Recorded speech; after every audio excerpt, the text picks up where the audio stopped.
Cerita dimulai dengan menampilkan seorang wanita bernama Nora. Hari itu sebenarnya ia hanya pergi bersama ibunya untuk membeli sedikit bahan makanan.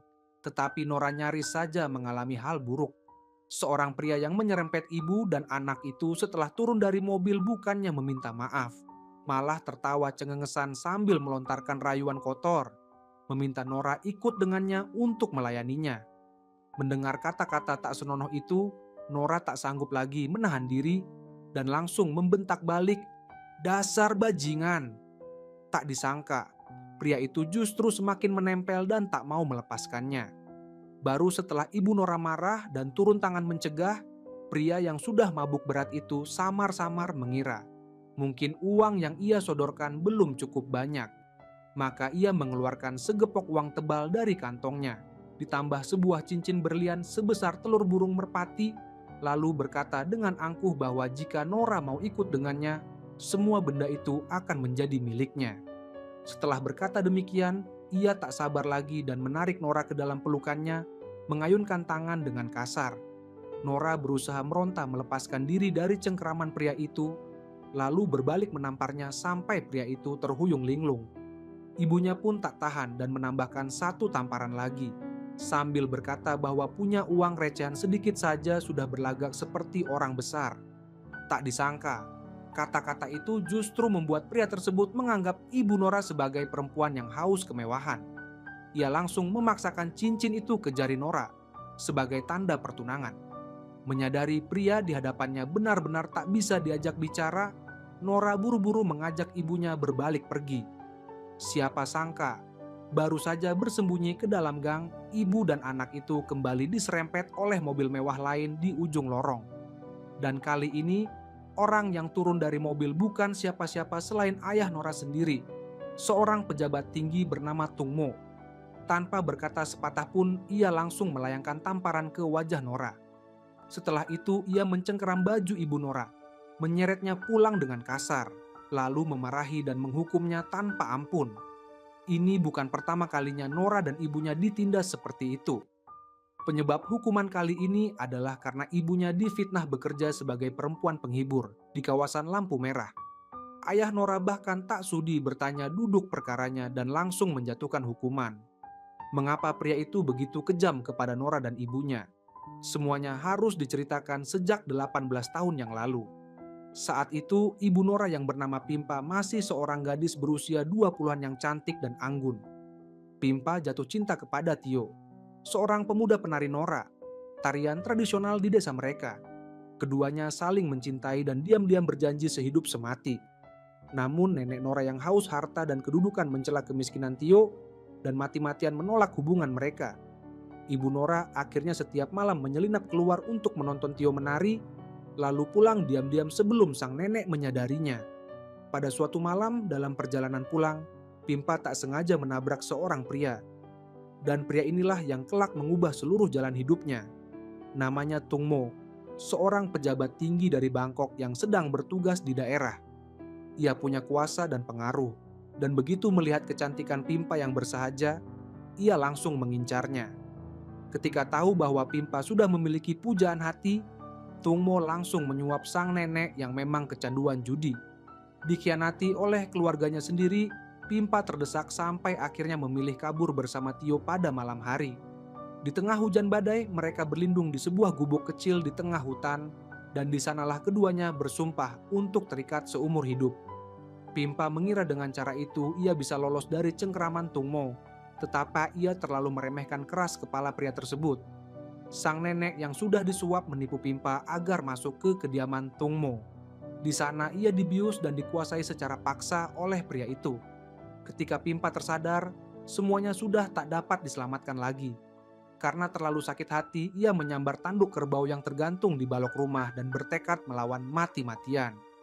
Sayangnya, kali ini ia bukan hanya gagal melukai Tung Mo, tetapi justru semakin membangkitkan nafsu menaklukkan dalam diri pria tersebut.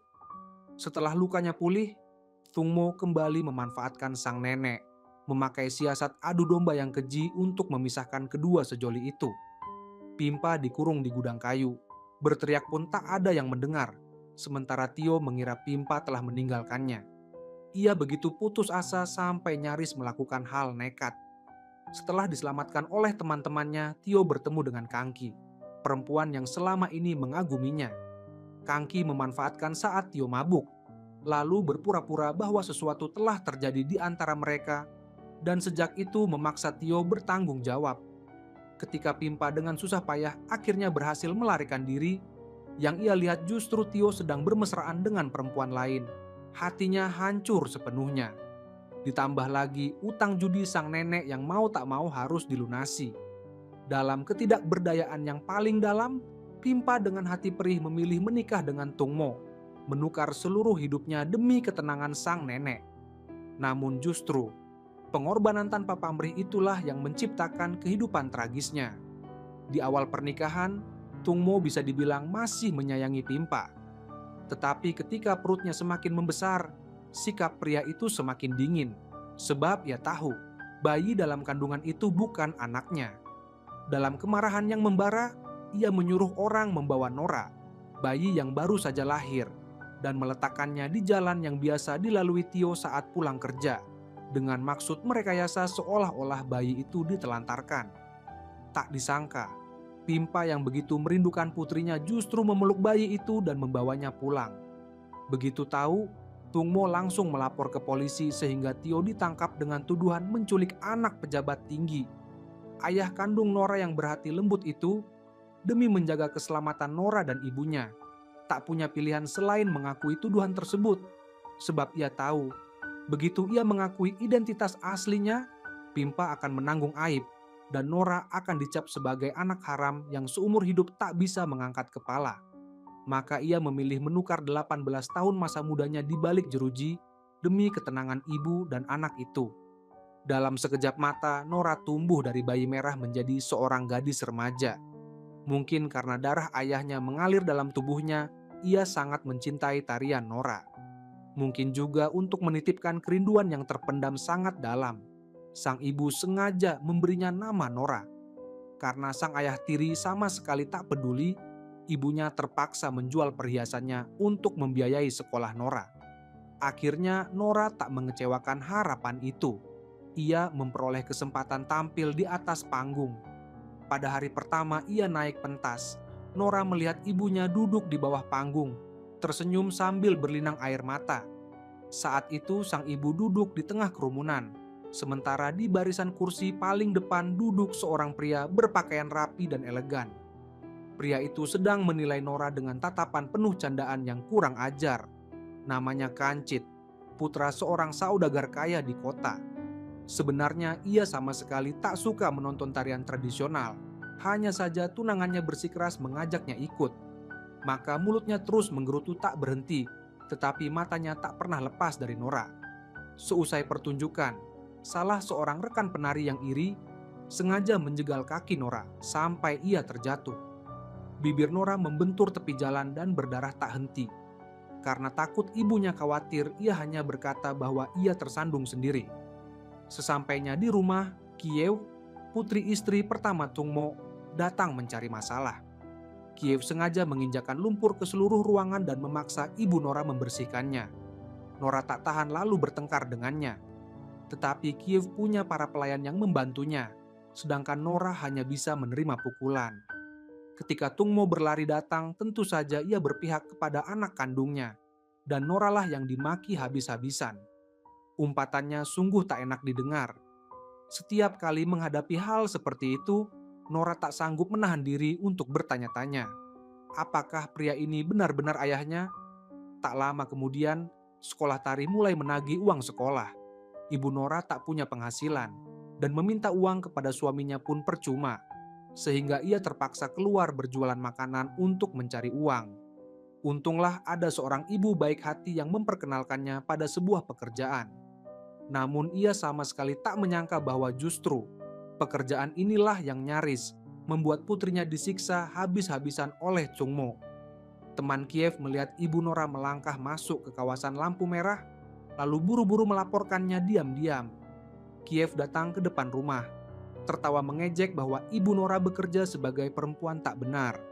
Nora bisa menahan diri kalau dirinya sendiri yang dimaki. tetapi ia sama sekali tak sudi ada orang yang menghina ibunya. Maka ia seperti kesetanan menyambar sebatang kayu dan memukul kepala Kiev.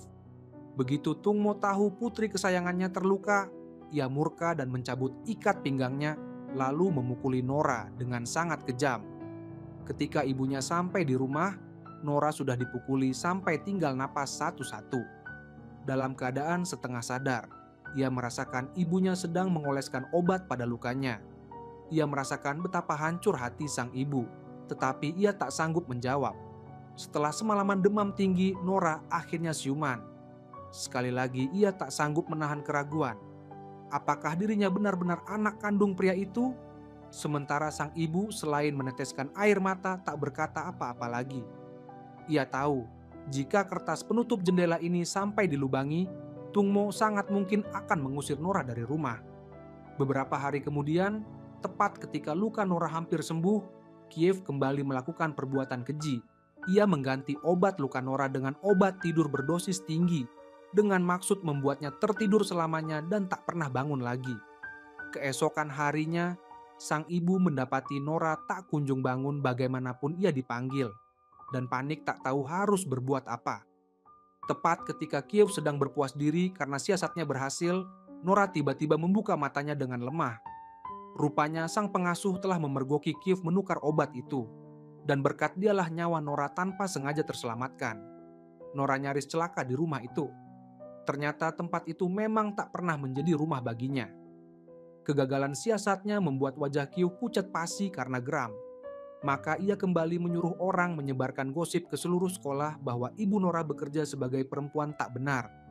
Nora tak tahan lalu berkelahi dengan teman sekelasnya, dan akibatnya ia dihukum oleh gurunya.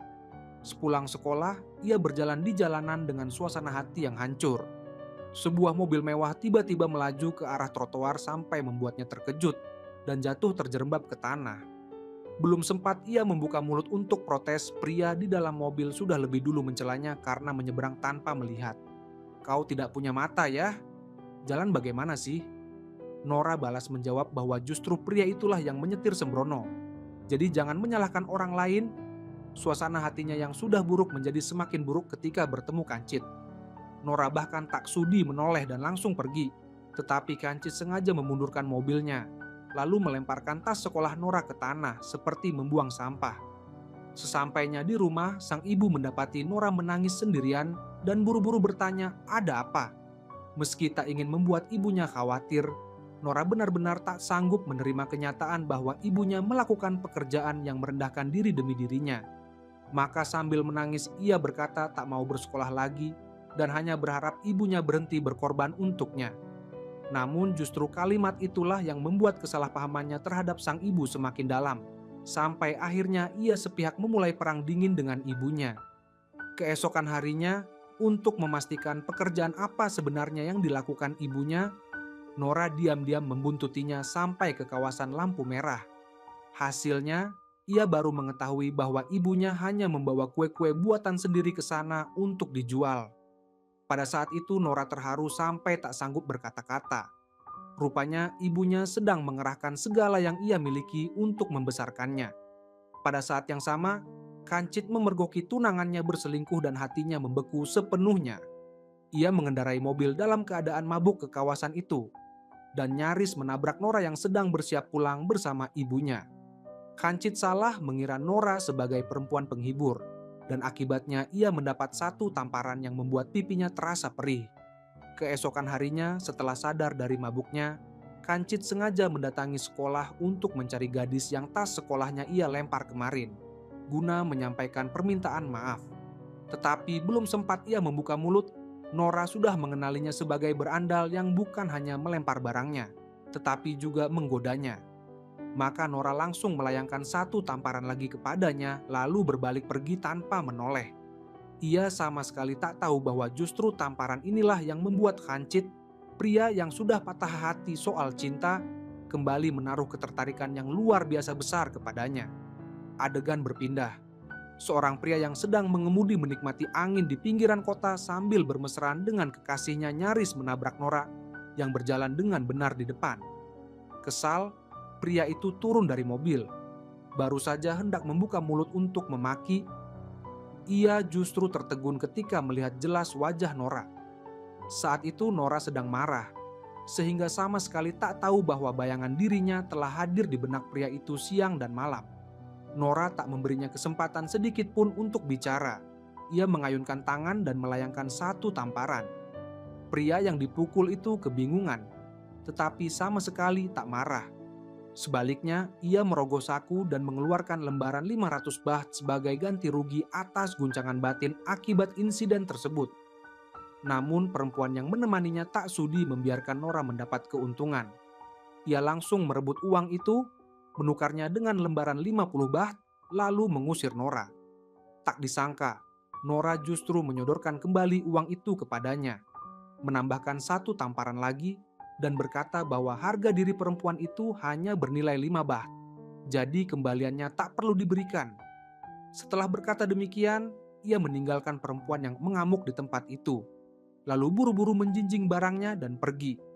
Kancit yang sejak tadi hanya berdiri menonton pertunjukan seru itu melihat betapa tangkas Nora bertindak dan betapa tajam kata-katanya. Bukan hanya tersenyum, ia bahkan meninggalkan kekasihnya begitu saja dan mengejar Nora dengan mobil. Ia bahkan berebut membayar ketika Nora membeli sayur, dan hasilnya sudah bisa ditebak. Ia kembali disindir habis-habisan. Melihat Nora selalu menganggapnya seperti udara, Kancit akhirnya tak tahan dan menanyakan keraguan di hatinya. Mengapa setiap kali bertemu, Nora selalu mengangkat tangan untuk menamparnya? Melihat Nora sama sekali tak sudi mempedulikannya, Kancit mengira gadis itu menganggap uang yang tadi ia berikan terlalu sedikit, sehingga dengan murah hati ia menyatakan bisa menaikkan harganya. Tak disangka di dunia ini ada laki-laki yang tak tahu malu sampai sedemikian rupa. Nora tak tahan lalu mengungkit kembali kejadian ketika Kancit mabuk dan menggodanya di kawasan lampu merah. Tanpa memberi kesempatan pria itu bereaksi, secepat kilat Nora menghilang dari pandangannya. Saat itu Nora sama sekali tak tahu bahwa pria ini telah berubah menjadi selotip yang menempel erat dan tak mau lepas dari hidupnya. Hanya karena Nora menampar seorang pria 4 kali berturut-turut, pria itu seperti kesurupan dan tergila-gila kepadanya sampai tak ada obatnya lagi. Padahal, tak lama sebelumnya ia baru saja ditinggalkan oleh tunangan yang sangat ia sayangi. Untuk membuktikan bahwa dirinya bisa hidup lebih baik, Kancit sengaja mencari perempuan cantik yang gemar uang sebagai teman berdansa. Tepat ketika ia sedang berdansa rapat-rapat dengan kekasih barunya, dari aula sebelah tiba-tiba terdengar alunan musik tari tradisional. Saat itu Nora sedang menarikan tarian Nora di aula sebelah. Itu adalah kali kedua ia naik ke atas panggung. Gerakan tarinya yang luwes dengan cepat menuai pujian dari para penonton. Ketika turun panggung, orang-orang berebut maju untuk berfoto bersamanya. Setelah dengan susah payah selesai, ia baru bersiap pulang ketika berpapasan tepat dengan Kancit yang sedang bermesraan dengan kekasihnya. Sekali melirik, pria itu langsung mengenalinya. Bagaimanapun, seumur hidup belum pernah ada orang yang berani menamparnya. Apalagi Nora sudah menamparnya 2 kali. Maka dengan penuh tanda tanya ia mengejar dan mendesak, ingin tahu mengapa sebenarnya Nora memukulinya. Namun Nora hanya melirik sinis, berpura-pura tak mendengar, lalu buru-buru pergi. Nora tak tahu bahwa justru sikap acuh inilah yang membuat bayangan dirinya semakin melekat di benak pria itu. Sementara dirinya sendiri yang sama sekali tak menyadari apapun, hanya sibuk memikirkan bagaimana caranya mendapatkan lebih banyak uang untuk meringankan beban hidup ibunya. Berkat kemampuan menarinya yang luar biasa dan wajahnya yang manis, Nora dengan cepat mendapat sedikit nama di kawasan sekitar. Bahkan diundang untuk menjadi model sampul iklan dan merilis sebuah album lagu miliknya sendiri. Hari itu Kancit kembali membawa kekasihnya ke klub dansa, dan tanpa sadar perhatiannya tersedot oleh poster Nora. Namun saat itu ia masih belum menyadari isi hatinya sendiri, sehingga ia berbalik dan mulai melirik perempuan lain yang parasnya lebih menawan. Tepat ketika ia mencampakkan kekasih lamanya dan hendak mengajak kekasih barunya pergi, ia justru berpapasan dengan Nora yang baru saja selesai bekerja dan bersiap pulang. Maka ia kembali mengejar untuk menuntut jawaban. Hasilnya tak mengejutkan. Ia kembali dihadiahi satu tamparan yang membuat pipinya terbakar. Ditampar berkali-kali seperti itu, siapapun orangnya pasti akan malu lalu berubah marah. Tetapi Khancit bukan hanya tak marah, ia justru semakin memperhatikan Nora. Untuk mencairkan hubungan di antara mereka, ia sengaja memanggil kakak tirinya untuk membantu, meminta sang kakak mewakilinya menyampaikan permintaan maaf. Namun ketika melihat kakaknya berhasil membuat Nora tertawa, ia tak kuasa menahan rasa cemburu yang meluap-luap. Begitu Nora pergi, ia buru-buru memperingatkan kakaknya dengan tegas agar tidak merebut perempuannya. Saat itu Nora mengira Khancit hanya sedang mencari kesenangan baru. Tetapi kelak ia baru mengerti bahwa yang diinginkan pria itu adalah dirinya seutuhnya. Pada waktu yang sama, ayah kandung Nora, Tio, telah bebas dari penjara. Melihat wajah putrinya di majalah, hatinya dipenuhi rasa bangga sekaligus perih. Demi bisa melihat Nora sekali saja, Tio diam-diam pergi ke kota. Tetapi ketika benar-benar bertemu, ia justru tak berani mengakui putrinya. Ia takut masa lalunya yang tak seberapa baik akan mencoreng masa depan cerah sang anak, sehingga ia terpaksa berpura-pura salah mengenali orang. Setelah meminta maaf, ia berbalik dan melangkah pergi dengan hati yang perih. Di sisi lain, ayah Khancit tiba-tiba dalam kondisi kritis. Menjelang ajalnya, beliau berpesan berkali-kali, berharap putranya bisa menemukan seorang gadis yang mencintai dirinya sebagai manusia, bukan mencintai hartanya. Namun kekayaan raksasa yang ditinggalkan sang ayah justru menjadikan Khancit sasaran empuk di mata banyak putri orang kaya. Salah satunya adalah Kiew, kakak tiri yang selama ini selalu mencari masalah dengan Nora. Ketika melihat berita bahwa Khancit mewarisi harta itu, mata Kiew seketika berbinar.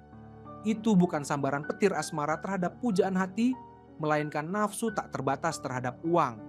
Dengan cepat Kiev menemukan kesempatan untuk mendekati Khancit. Ketika diundang menjadi model sampul majalah moda, ia kebetulan bertemu Khancit yang datang mencari temannya.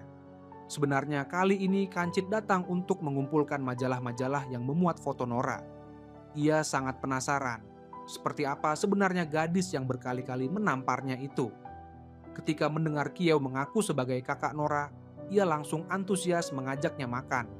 Sambil berbasa-basi, ia menggali informasi tentang Nora, lalu bahkan mengantar Kiew pulang sendiri, semata-mata untuk diam-diam menyelidiki tempat tinggal gadis itu. Namun tindakan tersebut justru membuat Kiew salah paham dan mengira Khancit menyukainya. Ia buru-buru dengan gembira memperkenalkan pria itu kepada kedua orang tuanya. Khancit menunggu lama tetapi Nora tak kunjung pulang, sehingga ia mulai bosan dan hendak berpamitan. Tak disangka di depan pintu ia justru bertemu Nora yang baru pulang sekolah, sekaligus baru selesai berbelanja bahan makanan. Sayangnya, belum sempat ia mengucapkan sepatah kata pun, Kiew sudah menjadi tembok penghalang di antara mereka, sehingga ia hanya bisa memandangi Nora berlalu. Keesokan harinya ia melanggar kebiasaannya sendiri dengan pergi ke gedung pertunjukan bersama kakaknya untuk menonton tari tradisional, sesuatu yang tak pernah ia minati. Ia menunggu ke kanan dan ke kiri, tetapi Nora tak kunjung muncul. Ia sama sekali tak tahu bahwa kemarin Kiev sengaja mencari gara-gara dengan Nora, tetapi malah tersandung sendiri di anak tangga. Tungmo mengira putrinya kembali ditindas, dan tanpa memilah mana yang benar dan mana yang salah, ia kembali menyeret Nora dan memukulinya. Dengan tubuh penuh luka, Nora tak bisa naik panggung dan terpaksa izin beristirahat di rumah. Khancit menunggu berhari-hari tanpa berhasil bertemu, dan rasa rindu di hatinya semakin membara. Ia pernah mencoba berbagai cara untuk melampiaskan dan mengalihkan perhatiannya, tetapi hasilnya hanya seperti setitik garam di lautan. Demi bisa bertemu Nora sekali saja, ia menunggu seharian penuh di gerbang sekolah. Dan hasilnya ia justru melihat gadis itu sedang tertawa riang bersama seorang siswa laki-laki lain. Tenggelam dalam lautan cemburu, ia pulang ke rumah dengan hati kesal, lalu menyalakan radio untuk meredakan kegundahannya. Hasilnya, ia justru mendengar suara nyanyian Nora yang merdu. Tak disangka Nora bukan hanya bisa menari, tetapi juga bisa menyanyi. Rasa suka di hatinya pun bertambah beberapa tingkat. Setelah itu, ia sengaja mendatangi toko piringan hitam untuk membeli piringan berisi lagu yang pernah Nora nyanyikan. Menatap wajah cantik yang tercetak di sampulnya, ia tak kuasa menahan senyum yang menandakan betapa ia sudah tergila-gila. Malam harinya, mendengar suara Nora, ia kembali teringat pada wajah gadis itu. Setelah semalaman memutar lagu itu berulang-ulang, Kancet tiba-tiba berubah menjadi serius. Ia tak lagi hidup semaunya dan tak peduli seperti dulu, dan mulai datang ke kantor untuk membantu kakaknya.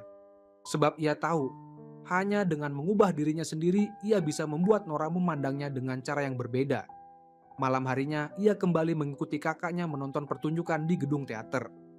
Ketika melihat tokoh bidadari ketujuh yang diperankan Nora ditawan oleh siluman ular, jantungnya pun ikut berdegup tegang. Orang yang dahulu paling meremehkan tari tradisional kini menonton tanpa berkedip sedikit pun. Dengan susah payah ia menunggu sampai pertunjukan berakhir. Kancit sengaja menunggu di pintu keluar sampai Nora selesai bekerja. Namun belum sempat ia maju untuk menyapa. Ia sudah melihat Nora dengan santainya menggandeng lengan Songpon dan pergi. Sebenarnya Nora sengaja melakukan itu. Ia ingin Kancit tahu diri dan mundur, berhenti menaruh niat kepadanya. Sang kakak yang melihat keadaan adiknya menasihatinya agar segera menarik tangan sebelum terperosok semakin dalam. Tetapi Kancit sama sekali tak mendengarkan. Sejak malam ketika ia mabuk dan menarik gadis itu, sejak saat itu isi kepalanya hanya dipenuhi bayangan Nora. Ia tak bisa mengendalikan dirinya sendiri dan juga tak sanggup melepaskan gadis itu.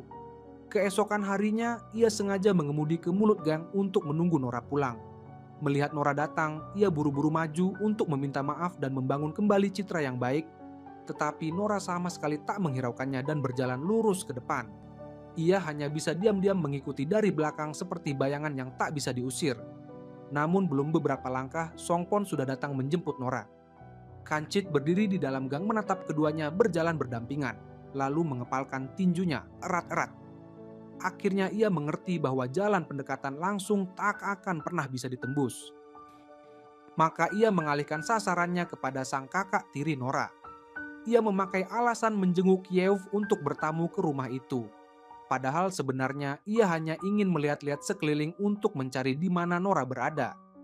Kiev yang melihat pemuda tampan dan kaya seperti Kancit datang sendiri kepadanya langsung menyimpan sikap angkuh khas putri orang kaya dan berpura-pura menjadi kelinci putih yang manis dan penurut.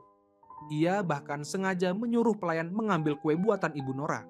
Secara halus memberi isyarat kepada Kancit bahwa Nora hanyalah anak dari orang suruhan di rumah itu. Tak disangka, ketika pelayan itu datang mengambil kue dengan sikap angkuh, ia justru disiram Nora dengan sebaskom air bekas cuci kaki. Setelah itu, karena ingin menahan Kancit sedikit lebih lama, Kiev mengajaknya menemani memilih mobil sport. Sebenarnya Kancit tak ingin pergi, tetapi demi menciptakan lebih banyak kesempatan bertemu Nora, ia tetap tersenyum dan menyanggupinya. Siang keesokan harinya, ia sengaja membawa Kiev melewati sekolah Nora. Semula ingin menarik perhatian, tetapi hasilnya justru membuat dirinya sendiri semakin kesal. Ketika mobil melaju pergi, Kancit sengaja menyebut nama Songpon di depan Kiev. Ingin tahu sejauh mana hubungan Nora dengan pemuda itu.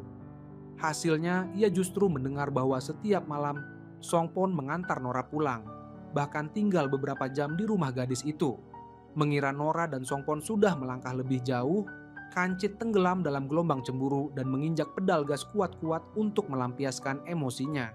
Kali ini ia benar-benar marah, tetapi semarah apapun, Kancit tetap tak mau menyerah.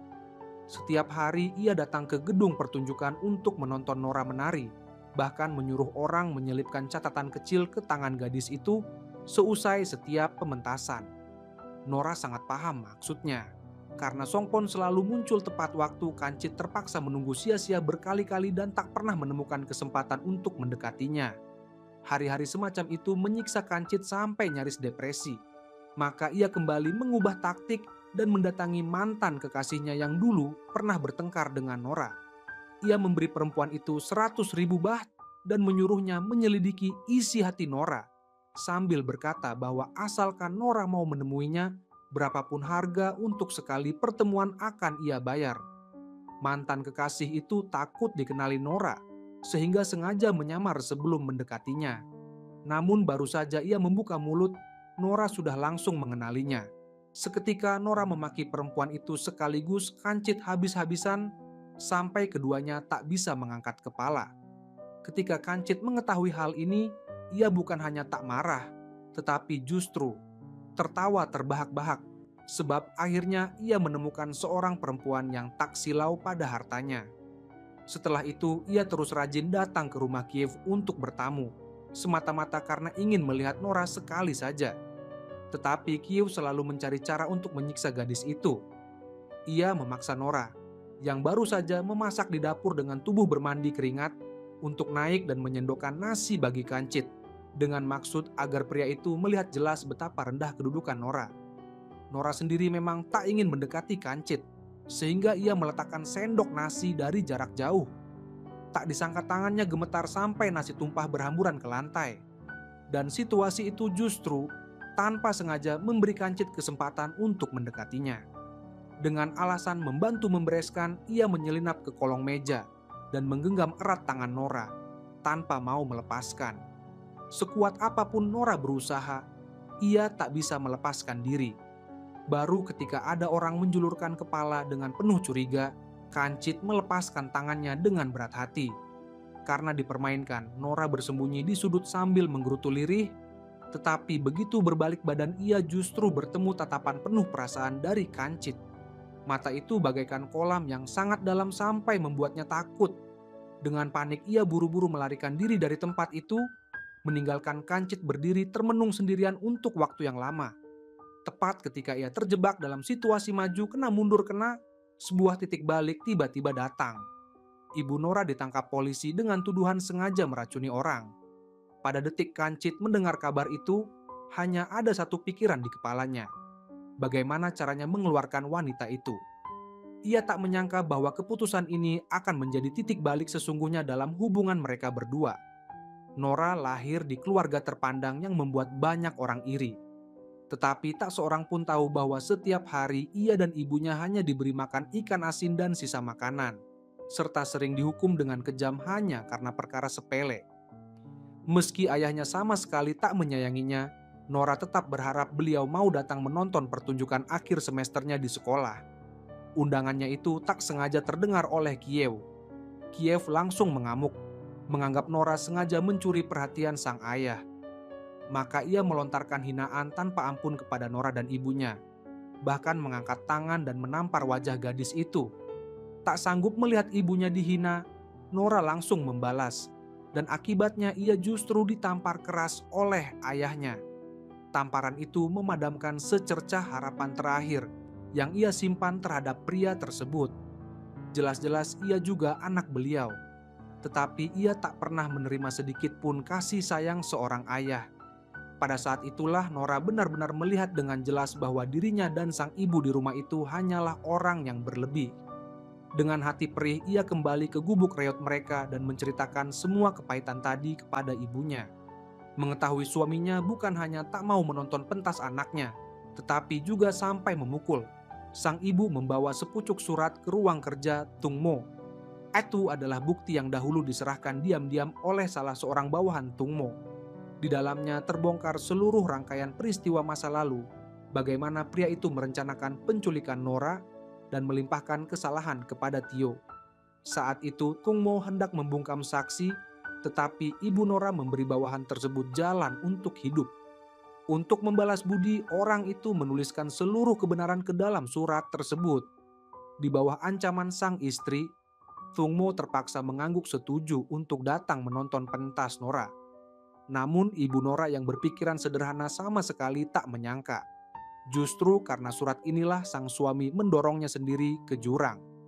Untuk mencegah isi surat itu terbongkar, Tung Mo dan istri pertamanya menyusun sebuah siasat keji. Mereka menyuruh orang meracuni keranjang kue yang hendak dijual ibu Nora ke pasar. Saat itu ada orang yang memakannya dan langsung sakit perut hebat di tempat, nyaris berbahaya. Dan seluruh bukti di lokasi kejadian mengarah kepada satu-satunya orang yang membuat kue-kue tersebut, ibu Nora. Maka tepat ketika Nora sedang berdiri menari di atas panggung, polisi tiba-tiba muncul dan memborgol ibunya yang sama sekali tak tahu apa-apa. Namun musik di atas panggung masih terus mengalun. Ia tak bisa menghentikan pertunjukannya dan hanya bisa memandangi ibunya dibawa pergi. Ketika tariannya selesai dan ia buru-buru turun panggung, ia langsung mencari ayahnya yang baru pulang dari kantor polisi, memohon agar beliau menyelamatkan sang ibu. Sang ayah dengan tenang menghiburnya, mengatakan bahwa semuanya hanya salah paham dan ibunya sudah pulang ke rumah. Tetapi ketika Nora berlari sekencang-kencangnya pulang, ia justru mendapati ibunya sama sekali belum kembali. Baru saja ia hendak menuntut kejelasan kepada ayahnya, Kyo sengaja menghadang di pintu.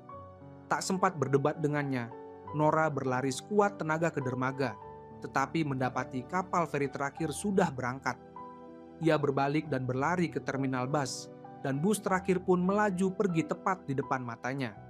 Pada saat itu, kepala Nora terasa kosong, panik, dan tak tahu harus berbuat apa.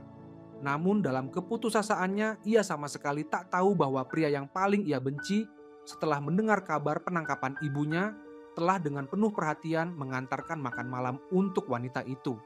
Setelah semalaman berdoa, keesokan paginya, ketika hari mulai terang, Nora sudah bersiap keluar rumah. Baru saja membuka pintu, ia melihat Tung Mo berdiri di depan. Beliau berkata bisa membantu membebaskan ibunya dari status tersangka. Dengan syarat surat yang disembunyikan wanita itu harus ditemukan. Nora panik dan membongkar seisi rumah, tetapi tak menemukan apapun. Setelah ayahnya pergi dengan marah, ia bergegas berlari ke kantor polisi. Karena terlalu terburu-buru sampai tak melihat jalan, ia tak sengaja menabrak dada seorang pria. Pria itu tak lain adalah Kancit yang baru saja mengantar sarapan dan hendak pergi. Hanya beberapa hari tak bertemu, tatapan pria itu kepadanya semakin dalam penuh perasaan. Tetapi Nora sudah tak punya kepala untuk berbicara panjang lebar dengannya, dan langsung melepaskan diri dari pelukan pria itu. Kata-kata mesra Kancit yang belum sempat selesai terpotong olehnya dengan kasar. Saat itu Nora hanya ingin secepatnya bertemu ibunya. Ketika melihat putrinya, wajah sang ibu sempat diterangi senyum sekejap sebelum kembali tenggelam dalam kegelapan. Ia tahu dirinya tak punya bukti untuk membuktikan kebersihan namanya, tetapi ia tak ingin membuat Nora khawatir. Sehingga ia menghibur dengan mengatakan bahwa polisi pasti akan menyelidiki semuanya dengan jelas. Namun ia tak tahu bahwa orang yang menolongnya bukan polisi, dan bukan pula suaminya yang berprofesi sebagai penegak hukum, melainkan pria yang pernah ditampar Nora 4 kali, Kancit. Kancit meminta bantuan kakaknya untuk menyewa pengacara terbaik dan mengerahkan segala cara untuk mengeluarkan ibu Nora dengan jaminan. Sementara Nora sendiri sama sekali tak tahu menahu dan masih tenggelam dalam kesedihan karena tak tahu bagaimana harus menyelamatkan ibunya. Kancit yang melihat wajah gadis itu belepotan air mata sengaja menggodanya, mengatakan bahwa kalau matanya bengkak karena menangis, penampilannya di atas panggung nanti tak akan cantik. Setelah berkata demikian, ia dengan lembut menyodorkan sapu tangan. Namun kebaikan hatinya justru terdengar di telinga Nora, seperti kata-kata orang yang menertawakan penderitaan orang lain. Maka dengan marah Nora menyuruhnya menjauh. Tepat pada saat itu, ia tiba-tiba mendapati ibunya sudah memiliki pengacara pembela. Tetapi pengacara tersebut tak mau membocorkan siapa yang menyewanya dan juga tak meminta bayaran sepeser pun dari mereka. Hal itu membuat Nora merasa berterima kasih sekaligus curiga. Setelah berpamitan dengan berat hati kepada ibunya, ia pulang untuk memohon kepada ayahnya, berharap beliau segera menjaminkan sang ibu keluar. Tetapi ayahnya menolak dengan alasan surat itu belum ditemukan. Setelah itu Nora menyampaikan maksud sang ayah kepada ibunya. Tak disangka, sang ibu dengan tegang memberitahukan letak persembunyian surat itu sambil berpesan berkali-kali agar hal tersebut tidak diberitahukan kepada ayahnya. Sayangnya Nora terlambat selangkah. Pelayan istri pertama telah lebih dulu menemukan dan mengambil surat tersebut. Mengetahui hal itu, sang ibu buru-buru menulis surat lain hendak meminta bawahan Tung Mo mengirimkan salinannya kembali. Tetapi ia tak tahu bahwa tepat ketika Nora pergi mengirim surat, sang istri pertama telah menyuruh orang membungkam bawahan tersebut. Tak lama kemudian, ibu Nora dibebaskan dengan jaminan. Nora berlari memeluk ibunya, gembira sampai meneteskan air mata. Kancit berdiri tak jauh dari sana. Sudut bibirnya sedikit bergerak, seperti sedang tersenyum. tetapi juga seperti sedang menangis. Karena sejak kecil kekurangan kasih sayang seorang ibu, ia sangat iri melihat Nora memiliki ibu yang begitu luar biasa. Meski sang ibu untuk sementara sudah bebas, rumah itu sudah tak mungkin lagi mereka tempati. Kiew menghadang di pintu dan menyatakan bahwa pembuat masalah tak boleh menginjakan kaki ke dalam rumah. Tepat ketika terjadi perdebatan, Kancit kembali muncul di saat yang tepat. Baru saja ia hendak bertanya, "Ada apa?" Kiew sudah berbalik muka secepat membalik kue.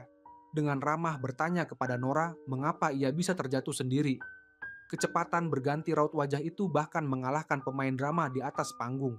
Sebenarnya kali ini Kancit datang untuk menyelidiki siapa dalang yang menjebak ibu Nora. Maka ia berpura-pura tak tahu apa-apa dan meminta Kiew mengajaknya berkeliling rumah. Ketika melewati depan rumah Nora, gadis itu dan ibunya sedang membersihkan kebun yang terbengkalai. Untuk mendapat alasan berbicara dengan Nora, Kancit sengaja meminta beberapa tangkai mawar kepada sang ibu, dengan alasan ingin menaruhnya di vas bunga di rumahnya. Kiew buru-buru menyuruh Nora memotong bunga, lalu dengan dalih membantu ia sengaja melukai tangan gadis itu. Kancit langsung melompat mendekat dan menekan luka Nora dengan sapu tangannya. Tetapi Nora justru menepisnya kuat-kuat, bahkan sekalian menyiramkan sebaskom pupuk ke tubuh pria itu. Namun Kancit bukan hanya tak marah, ia bahkan memungut beberapa tangkai bunga yang sudah terinjak-injak itu dan membawanya pulang untuk ditaruh di vas rumahnya. Pria pemilik kekayaan raksasa itu menatap lekat-lekat beberapa tangkai bunga yang sudah rusak, lalu tersenyum dengan wajah dipenuhi kebahagiaan. Keesokan harinya, mantan kekasih yang disewa Kancit kembali mendekati Kiev untuk mencari informasi. Ia kebetulan memergoki Nora dan Kiev sedang bertengkar. Mendengar Kiev tak henti-hentinya menghina ibunya, Nora tak tahan lagi dan mengangkat tangan menampar wajah kakak tirinya. Kiev baru saja hendak membalas, tetapi karena Nora mengelak, ia justru terjatuh tersungkur.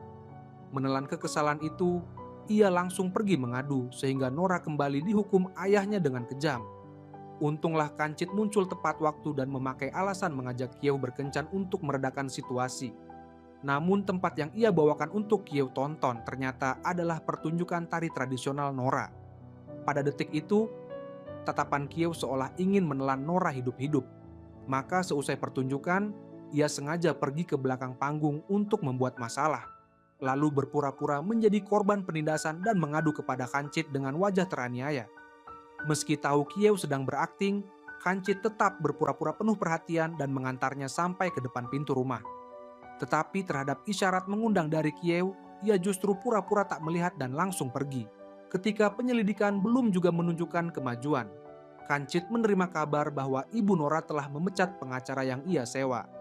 Rupanya Tungmo, karena ingin memaksa wanita itu menyerahkan surat, sengaja menyewakan seorang pengacara palsu untuknya. Karena waspada terhadap pengacara bermotif tak jelas yang membebaskannya, ibu Nora dengan hati-hati memilih pengacara yang dicarikan suaminya, bahkan dengan polos menguras seluruh hartanya sebesar 30.000 baht untuk membayar biayanya. Ketika menyadari dirinya tertipu, sang ibu mendatangi Tungmo untuk menuntut kejelasan. Pria itu justru memerankan diri sebagai korban, berkata akan mewakilinya menuntut sang penipu. Lalu sengaja mengatakan bahwa biaya perkara selanjutnya membutuhkan 100.000 baht lagi. Karena tak punya uang untuk membayar, sang ibu hanya bisa menelan kepahitan itu sendirian. 100.000 baht bagi seorang ibu tanpa pekerjaan dan bagi Nora yang hanya bisa mencari uang dari menari, sungguh merupakan angka yang luar biasa besar. Untuk mengumpulkan uang jasa pengacara, Nora membawa kue buatan ibunya ke pasar untuk dijual. Tetapi karena kejadian sebelumnya, tak seorang pun berani lagi membeli kue dari ibu dan anak itu. Dalam keadaan terpaksa, Nora hendak membuang semua kue itu ke danau ketika sahabatnya, Songpon, tiba-tiba muncul dan membawa kue tersebut untuk dititipkan di kios sarapan milik keluarganya. Namun penghasilan sekecil itu jelas tak cukup untuk membayar biaya pengacara. Maka tanpa sadar Nora teringat pada tawaran yang dahulu disampaikan perempuan suruhan Kancit. Asalkan ia mau bertemu, urusan uang akan beres. Saat itu Kancit yang sama sekali tak tahu bahwa Nora sudah mulai berniat mempertaruhkan dirinya sendiri, sedang mencium setangkai mawar yang telah layu sambil mengenang gadis itu. Keesokan harinya, ia datang ke pasar dan melihat Nora sedang berjualan bunga segar. Semula ia hendak maju menyapa, tetapi sekali lagi ia dianggap seperti udara. Tak menyerah, bunyi rapring ia membuntuti Nora sampai ke tempat kerjanya. Karena ingin mendapatkan uang tambahan, Nora menerima banyak sekali pekerjaan pentas di luar gedung teater. Kancit bagaikan ekor yang muncul di setiap tempat Nora bekerja. Setiap kali pertunjukan usai, ia kembali menyuruh orang menyampaikan catatan kecil yang memuji betapa indah tarian gadis itu. Nora yang merasa sangat terganggu sengaja memberikan bunga tersebut kepada ibu petugas kebersihan sambil menyindir bahwa ada orang yang sedang mengagumi beliau. Tetapi Kancit tetap saja tak marah. Akhirnya, setelah mengikuti pertunjukan demi pertunjukan, ia tak tahan lagi dan maju bertanya mengapa Nora harus bekerja sekeras itu. Nora tak memahami rasa sakit yang tersirat di mata pria itu dan hanya mengira Kancit sengaja memakai uang untuk mempermalukannya. Padahal kenyataannya, ibu Nora dijebak sang ayah sampai masuk penjara. Demi mengumpulkan 100.000 baht untuk biaya pengacara, Nora bekerja mati-matian tanpa mengenal siang dan malam. Malam itu ia berangkat pentas seperti biasa, sama sekali tak menyadari bahwa ada orang yang diam-diam membuntutinya dari belakang. Baru ketika melihat mobil mewah yang sudah tak asing lagi di persimpangan, Nora tersadar bahwa yang menguntitnya adalah si pemuda pemain perempuan, Kancit. Secara naluriah ia hendak lari, tetapi Kancit sudah lebih dulu menarik tubuhnya kuat-kuat. Nora meronta sekuat tenaga, tetapi selisih kekuatan mereka terlalu jauh sehingga ia tak bisa lepas. Dan akhirnya ia menginjak punggung kaki pria itu sekeras-kerasnya. Memanfaatkan momen ketika Kancit kesakitan, Nora berbalik dan lari. Tetapi belum sempat melangkah ia sudah ditarik kembali dan dipaksa secara kasar. Tindakan itu jelas-jelas mengandung maksud pembalasan. Karena sangat marah, Nora mengangkat tangan hendak menampar. Lalu hendak menampar sekali lagi, tetapi pergelangan tangannya dicengkeram dan dikuasai pria itu. Karena tak sanggup melawan, ia menendang Kancit sekali lagi. Dan akibatnya ia kembali dipaksa. Kehabisan cara, Nora hendak berteriak meminta tolong kepada orang yang lewat. Tetapi baru membuka mulut ia sudah diperingatkan pria itu. Dengan puas Kancit menahannya dan menyuruhnya mengingat malam itu selama-lamanya. Tetapi sampai saat itu Nora tetap tak mengerti. Seorang pria yang mulutnya berkata ingin membalas dendam, mengapa ketika memaksanya justru menyembunyikan rasa terluka di dalam matanya. Mari kita putar waktu ke 1 hari sebelumnya. Kancit memergoki Nora dan ibunya ditindas Kiew. Untuk menolong Nora, ia sengaja mengajak Kiew pergi ke klub dansa malam itu. Lalu dengan alasan ke kamar kecil, ia menyelinap ke aula sebelah untuk menonton Nora menari. Ketika ia selesai menonton dan kembali, Kiew sudah mabuk berat dan sedang mengacau mengganggu orang-orang yang lewat. Kancit terpaksa memapahnya pulang. Tak disangka pemandangan itu justru terlihat oleh Nora yang baru pulang bekerja. Sikap akrab sang kakak tiri ditambah reputasi Kancit sebagai pria pemain membuat Nora yakin keduanya sedang hendak bersenang-senang. Ia mana tahu bahwa saat itu Kancit hanya ingin secepatnya mengantar perempuan itu pulang dan menyelesaikan urusannya. Di tengah jalan, karena Kiev yang mabuk terus mengganggunya, Kancit kehilangan kendali atas kemudi dan mobilnya menabrak tiang listrik di pinggir jalan. Karena kecelakaan itu terjadi tepat di depan sebuah hotel, Tung Mo bersikeras bahwa putrinya telah dirugikan besar-besaran dan memaksa Kancit bertanggung jawab, sekaligus memanfaatkan kesempatan itu untuk menuntut mahar 2 juta baht. Untuk membuktikan dirinya bersih, Kancit ingin meminta Nora, yang hadir malam itu, menjadi saksi. Tetapi di bawah ancaman ayahnya, Nora memberikan kesaksian palsu. Kehabisan cara, Kancit mendatangi kakaknya untuk berunding. Sang kakak memikirkan siasat mengulur waktu. Untuk sementara setujui saja pertunangan itu demi meredam masalah. Lalu nanti carilah alasan yang tepat untuk membatalkannya. Sedangkan uang 2 juta baht itu dianggap saja sebagai biaya sekolah atas kesalahannya sendiri. Meski masalah fitnah itu sudah ada jalan keluarnya, Kancit tetap tak bisa menelan kekesalannya. Ia tak bisa menerima kenyataan bahwa gadis yang ia sukai justru dengan tangannya sendiri menyerahkannya kepada orang lain. Dalam kemarahan itulah ia melakukan tindakan pemaksaan yang brutal kepada Nora. Tetapi begitu selesai, amarahnya pun langsung padam. Setelah itu, ia dengan penuh perhatian mengantar Nora ke tempat kerjanya. Sebelum gadis itu turun dari mobil, ia bahkan menyatakan cintanya dengan serius, mengatakan bahwa ia benar-benar telah jatuh cinta kepadanya. Kata-kata dari sang tuan muda pemain perempuan itu, setengah huruf pun tak Nora percayai. Ia hanya mengira pria itu terlalu banyak waktu luang sehingga mencari orang untuk dijadikan hiburan. Namun meski mulutnya berkata benci, ketika sedang menari dan melihat Kancit duduk di bawah panggung, di hatinya justru muncul secercah rasa tenang yang aneh. Selesai pertunjukan pertama, Nora tak beristirahat sejenak pun dan buru-buru berlari ke lokasi pentas berikutnya. Kancit terus membuntuti. Melihat gadis itu tak menghiraukannya, ia sengaja bernyanyi-nyanyi untuk menghiburnya. Sayangnya suaranya benar-benar sumbang dan tak enak didengar. Karena terganggu, Nora mengangkat tangan hendak menamparnya sekali lagi.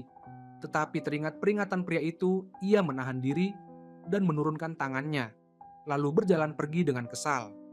Hasilnya, seusai pertunjukan kedua, Kancit kembali mengejar dan terus berganti-ganti gaya, menyanyikan lagu cinta, lalu membacakan puisi untuk menyatakan perasaannya. Meski wajah Nora selalu datar dan dingin, ada saat-saat ketika ia nyaris tak sanggup menahan tawa. Ketika pekerjaan terakhirnya selesai, ia berpapasan dengan perempuan yang dahulu disewa Kancit.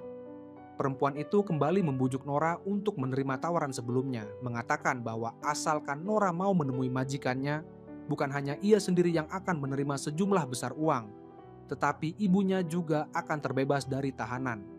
Kata-kata itu bagaikan seember air dingin yang disiramkan tepat ke tubuh Nora, memadamkan sepenuhnya nyala kecil getaran hati yang baru saja tersulut ketika ia mendengar Kancit bernyanyi. Nora nyaris lupa bahwa jarak antara dirinya dan Kancit sejauh langit dan bumi, dan bahwa ia masih punya seorang ibu yang menanggung fitnah dan sedang menunggu diselamatkan. Hari-hari berikutnya, Kancit setiap hari berdiri menunggu Nora di dermaga, sedangkan Nora tetap menjadikan sahabatnya, Songpon, sebagai tameng, dan sama sekali tak memberi pria itu kesempatan mendekat. Wajah kecewa Kancit terlihat oleh pelayan Kiew, yang langsung melapor kepada Nyonya Bukon. Nyonya itu menganggap Nora sebagai penghalang yang merintangi asmara putrinya. Lalu dengan dalih menyelenggarakan pesta, ia menyuruh ibu Nora pergi menyiapkan kue, agar tangannya bebas untuk mengurus gadis itu. Tetapi bermimpi pun ia tak menyangka bahwa rencana ini bukan hanya gagal mencelakai Nora, melainkan secara tak langsung justru mendatangkan bencana bagi putrinya sendiri. Kiew yang ingin memutus jalan Nora agar tak bisa menyewa pengacara untuk ibunya, menyelinap masuk saat rumah sedang kosong dengan maksud mencuri uang yang susah payah dikumpulkan gadis itu. Akibatnya, ketika ia berdiri menunggu pelayannya di halaman untuk mencuri uang tersebut, ia sial karena disangka Nora oleh preman yang disewa ibunya sendiri. Preman itu menyeretnya pergi secara paksa dan mencelakainya. Pada saat yang sama, Nora yang baru pulang ke rumah memergoki pelayan itu bertingkah mencurigakan dan langsung menggiringnya ke kantor polisi. Pelayan tersebut, demi membela dirinya sendiri, secara sukarela bersaksi bahwa keranjang kue beracun waktu itu bukan milik ibu Nora. Barulah setelah itu Nora memutuskan untuk tidak menuntut lebih jauh. Di sisi lain, Tungmo mendapati putrinya, Kiew, menghilang dan bergegas panik menuju rumah Nora untuk mencari. Kebetulan ia memergoki dua pria menyelinap pergi, lalu ia mengejar mereka, dan justru berpapasan dengan rombongan Nora yang baru pulang dari kantor polisi. Bukon yang melihat Nora berdiri jelas-jelas di depannya dalam keadaan selamat langsung merasakan firasat buruk. Ia buru-buru mencari putrinya kemana-mana dan akhirnya menemukan Kiev di dalam gudang barang bekas. Saat itu Kiev sudah dianiaya sampai tak berbentuk manusia lagi. Tungmo yang tahu bahwa justru rencana istrinya lah yang mencelakai putrinya sendiri langsung murka dan memaki wanita itu dengan kata-kata keras. Tetapi Bukon sedikit pun tak menunjukkan penyesalan. Sebaliknya ia melimpahkan seluruh dendamnya kepada Nora. Karena putrinya sudah menerima pukulan batin yang berat, Tungmo terburu-buru ingin menikahkannya sehingga ia memajukan jadwal pertunangan. Namun di dalam hatinya Kiew sangat ketakutan, cemas kalau Kancit mengetahui rahasianya. Pada hari pertunangan, Kancit sengaja berlalu lalang di depan Nora, ingin mencari sedikit saja raut tak senang di wajah gadis itu. Hasilnya, ia justru hanya melihat Nora tertawa riang bersama Songpon. Karena kesal, ia sengaja menyerempetkan mobilnya lalu berpura-pura terluka, sambil menatap gadis itu lekat-lekat dengan sorot mata penuh dendam. Di dalam upacara pertunangan, pada detik pertukaran cincin, isi kepala Kancit hanya dipenuhi khayalan bahwa orang di hadapannya adalah Nora. Tepat ketika ia tenggelam dalam khayalan itu dan menyematkan cincin ke jari Kiev tiba-tiba menjerit panik dengan suara melengking yang membuat bulu kuduk berdiri. Tingkah tak wajarnya itu membuat semua orang yang hadir merasa sangat canggung. Sementara Bukon buru-buru menjelaskan bahwa putrinya hanya terlalu gembira. Meski Kiancit juga menyadari keanehan itu, ia tetap melanjutkan upacara pertunangan yang menggelikan tersebut sampai selesai. Meski upacara telah usai, Kancit tetap tak menyerah dalam mengejar Nora. Setiap hari ia datang menonton gadis itu menari. Dan ketika Nora turun panggung, ia mencari cara untuk mengajaknya bicara. Tetapi Nora tetap keras kepala tak mau berbicara sepatah kata pun dengannya. Seiring penyelidikan kasus peracunan yang menjerat ibu Nora semakin mendalam, polisi menemukan keranjang kue lain yang bentuknya persis sama dengan keranjang di tempat kejadian, tersimpan di dalam dapur. Seketika, pemilik keranjang tersebut ditangkap dan diproses hukum. Berkat itu, nama ibu Nora pun dibersihkan dari kecurigaan. Batu besar di hati Nora akhirnya terangkat, tetapi masalah masih belum mau melepaskannya. Kancit tetap menempel padanya seperti lintah lapar. Nora tak tahan lagi dan terpaksa mengeluarkan sebilah pisau kecil untuk mengancam. Memaksa pria itu tahu diri dan berhenti membuntutinya. Tetapi ancaman lemah itu sama sekali tak berpengaruh padanya. Setiap hari ia tetap menemani Nora pulang kerja. Dan baru bersedia pergi setelah menyaksikan dengan mata kepalanya sendiri sang ibu datang menjemput. Mengetahui calon menantunya setiap hari mengekori Nora, Bukon bertekad membuat Kancit putus asa sepenuhnya. Maka ia menyuruh orang menculik ibu Nora, sekaligus sengaja meninggalkan surat ancaman yang menuntut tebusan 100.000 baht. Malam itu, setelah menarikan tarian terakhirnya, Nora menunggu lama tetapi ibunya tak kunjung datang menjemput, dan firasat buruk pun mulai muncul di hatinya. Kancit yang berdiri tak jauh dari sana juga menyadari ada yang tidak beres dan menawarkan diri untuk mengantar Nora pulang. Melihat gadis itu menolak, ia lalu ikut duduk bersamanya di pinggir jalan menunggu bus. Ketika melihat Nora naik bus sendirian, ia tetap tak tenang dan mengendarai mobil membuntutinya sepanjang jalan. Karena ingin melepaskan diri dari ekor yang merepotkan itu, Nora langsung berlari begitu turun dari bus. Hasilnya, Kancit bahkan meninggalkan mobilnya untuk mengejar. Melihat gadis itu tetap tak mau mempedulikannya, ia akhirnya menyerahkan sebuah kartu nama, mengatakan bahwa asalkan Nora membutuhkan, ia akan selalu siap datang. Saat itu Nora sama sekali tak menyangka bahwa kartu nama tersebut akan menjadi jerami penyelamat terakhir baginya. Sesampainya di rumah, ia mendapati ibunya tak ada, dan di atas meja tergeletak selembar kertas tuntutan tebusan. Untuk mengumpulkan uang tebusan, Nora menjual semua barang di rumah yang bisa dijual. Tetapi jumlahnya masih sangat jauh dari 100.000 baht. Ia terpaksa merendahkan diri untuk meminjam uang kepada ayahnya. Tetapi Tungmo melimpahkan hak keputusan itu kepada putrinya. Dan pada kesempatan itu, Kieu menghina Nora habis-habisan, menyuruhnya bekerja sebagai perempuan tak benar untuk mendapatkan uang. Malam harinya saat pentas, Kancit melihat wajah Nora muram dan mendekat untuk bertanya dengan penuh perhatian. Tetapi Nora tetap keras kepala tak mau membuka mulut. Sampai ia merasa pusing lalu jatuh pingsan ke dalam pelukan pria itu. Sungguh malang tak datang sendirian. Di perjalanan pulang, hujan tiba-tiba turun deras. Kancit memeluk tubuh Nora yang basah kuyup dan bergegas pulang, lalu menyuruh pengasuhnya segera mengeringkan tubuh gadis itu dan menghangatkannya. Baru ketika terbangun keesokan paginya, Nora tahu bahwa semalam Kancitlah yang membawanya pulang. Tetapi ia tak punya pikiran untuk memikirkan hal semacam itu. Kepalanya hanya dipenuhi keselamatan ibunya. Dengan secercah harapan terakhir, ia memberanikan diri kembali meminjam uang kepada ayahnya. Tetapi tetap ditolak mentah-mentah. Terdesak sampai ke jalan buntu, Nora mengeluarkan kartu nama pemberian Kancit dan pergi mencarinya. Ia lebih paham daripada siapapun apa arti tindakan itu. Ia sedang mempertaruhkan kebebasan dirinya sendiri, tetapi jika ia tak pergi, ibunya tak akan bisa pulang. Maka ia berdandan tebal, mengganti kaos kakinya dengan stoking jaring hitam, berpakaian persis seperti perempuan penghibur, lalu menerobos hujan menuju rumah Kancit. Setelah masuk, ia baru tahu pria itu sedang tak di rumah. Kelelahan dan kecemasan selama beberapa hari terakhir telah menguras habis sisa tenaganya. Ia tertidur di sofa rumah pria itu. Sementara pada saat yang sama, Kancit sedang membalik seisi kota di bawah hujan karena Nora menghilang, mencari setengah hari tanpa hasil. Ketika ia pulang dengan lelah, ia justru mendapati orang yang paling ia cemaskan sedang tidur pulas di sofanya. Dalam tidurnya yang samar, seolah ada seseorang yang datang ke sisinya dan memanggil namanya dengan lembut. Tetapi karena kehujanan Nora demam ringan sehingga tak sanggup menjawab. Beberapa saat kemudian, ia merasakan sentuhan dingin, seolah ada orang yang sedang menyeka tubuhnya untuk menurunkan demam. Lalu sebuah embusan napas hangat perlahan mendekat, tetapi pada detik berikutnya tiba-tiba menghilang. Baru ketika ia merasa seperti hendak diangkat, ia terkejut dan membuka mata. Karena refleks, ia mengangkat tangan dan menampar. Dan ternyata orang di hadapannya adalah Kancit. Sang penagih utang yang untuknya ia siap mempertaruhkan segalanya itu tampak lusuh dan kelelahan, dengan secercah kecemasan tersembunyi di dasar matanya yang tak sanggup Nora pahami. Ia panik dan buru-buru meminta maaf, takut pria itu berubah pikiran dan tak jadi mengeluarkan uang.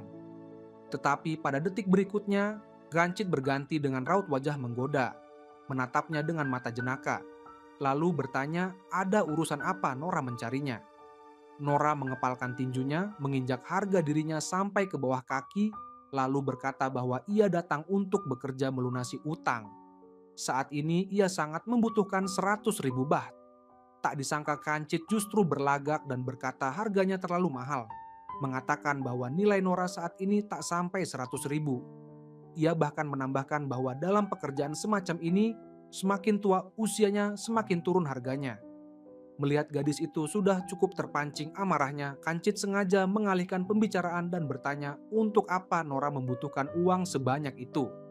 Melihat gadis itu bersikeras tak mau mengatakan alasannya, ia kembali memancing dengan bertanya, berapa harga yang harus dibayar agar Nora mau melayaninya seumur hidup.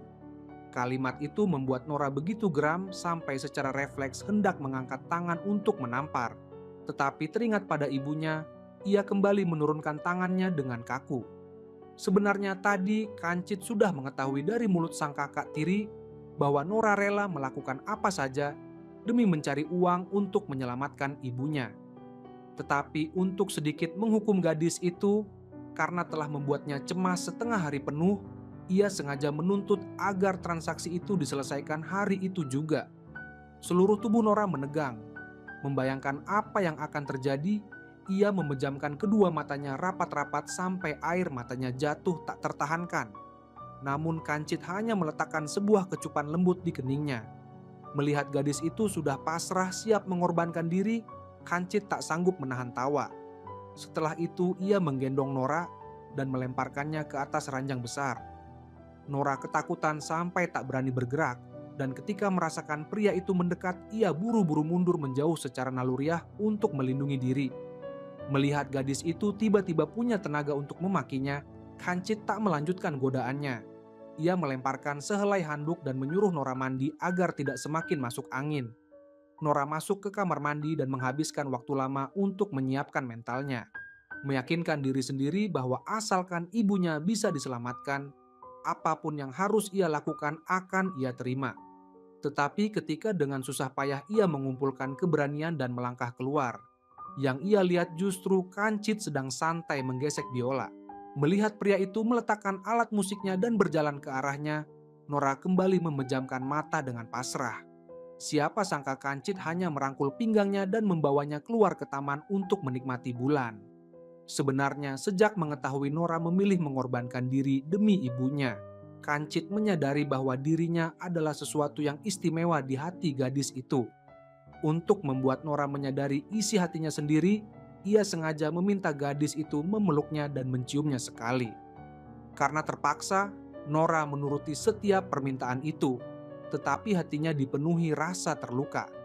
Sementara Kancit memanfaatkan kesempatan itu untuk meminta Nora menyanyi untuknya, sambil berkata bahwa setelah selesai bernyanyi, ia akan menyampaikan sebuah kabar gembira. Diiringi gesekan biola, Nora dengan berat hati membuka mulut dan bernyanyi. Namun baru beberapa bait, pandangannya menggelap dan tubuhnya ambruk ke atas kursi panjang. Kejadian itu membuat Kancit ketakutan setengah mati, dan ia buru-buru menggendong tubuh Nora yang tak sadarkan diri ke dalam mobil. Tetapi ketika ia baru saja mengantar gadis itu sampai ke depan pintu rumah, ia kebetulan dipergoki sang kakak tiri. Mengira Nora sengaja merayu Kancit, Kyo langsung ribut sampai membangunkan gadis itu. Namun Kancit tak sudi menghiraukannya, dan justru berjongkok untuk memakaikan sepatu kepada Nora dengan penuh perhatian. Melihat itu, Kyo semakin geram dan melompat maju hendak menghajar Nora, tetapi ditahan oleh tangan Kancit. Setelah itu, ia melontarkan sebuah kalimat yang membuat wajah Kiev pucat pasi menahan amarah. Selesai berkata demikian, Kancit meletakkan 100.000 baht ke tangan Nora. Bahkan sengaja menggodanya dengan mengingatkan agar tak lupa pada tugas yang belum selesai. Setelah uang tebusan terkumpul, Nora berlari membawa uang itu ke tempat yang telah ditentukan para penculik, dan akhirnya bertemu dengan ibunya yang disekap. Namun setelah menerima uang, para penculik tiba-tiba berbalik muka dan mengeluarkan senjata untuk menghabisi mereka. Sebenarnya rencana penculikan yang disusun Bukon ini sama sekali bukan demi uang. Tujuan sesungguhnya adalah memanfaatkan momen ketika Nora datang membawa uang tebusan untuk sekalian mencelakai gadis itu, agar Kancit kehilangan harapan sepenuhnya. Tepat ketika Nora dan ibunya mengira kali ini mereka sulit selamat, Kancit tiba-tiba datang mengemudikan perahu motor. Memanfaatkan momen ketika para penjahat sedang bersih tegang dengan polisi, ia dengan cepat membawa ibu dan anak itu melarikan diri. Rupanya ia sudah lebih dulu melapor ke polisi. Ibu Nora yang masih terguncang dan belum hilang rasa takutnya bertanya dengan penuh curiga, dari mana putrinya mendapat 100.000 baht untuk tebusan. Nora tergagap dan tak berani menjawab. Kancit dengan cepat menyahut bahwa uang itu ia pinjamkan dan bisa dicicil dengan bekerja pelan-pelan nanti. Setelah berkata demikian, ia bahkan mengedipkan mata kepada Nora. Pada saat itulah, untuk pertama kalinya Nora merasa tuan muda pemain perempuan ini ternyata tak semenyebalkan yang ia kira. Setelah mengantar Nora dan ibunya pulang dengan selamat, Kancit hendak berpamitan. Tetapi ia justru tertegun ketika melihat senyum tipis di wajah gadis itu. Meski hanya sudut bibir yang sedikit terangkat, inilah pertama kalinya sejak mereka berkenalan Nora tersenyum kepadanya. Meski sudah sampai di rumah dengan selamat, sang ibu tetap tak tenang. Ia bertanya dengan cemas apakah Kancit mengajukan syarat lain, misalnya memaksa Nora bekerja keras sebagai gantinya. Tatapan Nora tampak panik, dan ia berbohong bahwa ia hanya sekadar meminjam uang. Meski untuk sementara berhasil mengelabui ibunya, di dalam hati Nora diam-diam merasa takut, khawatir Kancit akan datang menagih utang itu. Tetapi kejadian-kejadian setelahnya membuktikan bahwa ia sepenuhnya salah menduga. Keesokan harinya, Kancit tiba-tiba datang ke rumahnya. Bukan untuk menagih utang, melainkan untuk menanyakan satu hal. Malam sebelumnya, ia memungut sepucuk surat yang terjatuh dari para penculik.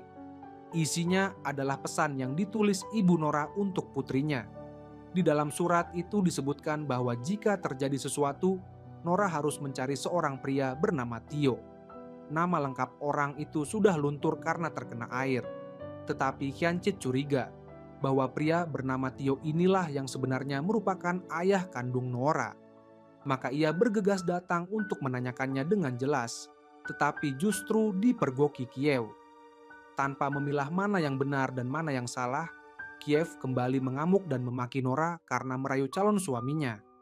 Kali ini sang ibu yang selama ini selalu bersabar dan mengalah tiba-tiba berdiri dan menyuruh Nora mengatakan kebenaran tentang malam terjadinya kecelakaan Kancit.